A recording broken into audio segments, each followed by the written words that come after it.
The National Weather Service has issued a tornado warning for the following Pennsylvania counties: Center and Clinton, effective until 6:46 p.m. The National Weather Service in State College Park has issued a tornado warning for northwestern Center County in central Pennsylvania, west central Clinton County in north central Pennsylvania, until 6:45 p.m. Eastern Daylight Time.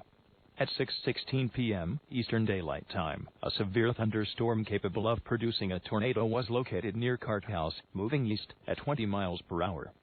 Hazard: tornado and quarter-size hail. Source: radar indicated rotation. Impact: flying debris will be dangerous to those caught without shelter. Mobile homes will be damaged or destroyed. Damage to roofs, windows, and vehicles will occur. Tree damage is likely.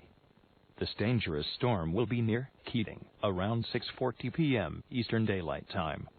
Precautionary/preparedness actions. Take cover now. Move to a basement or an interior room on the lowest floor of a sturdy building. Avoid windows.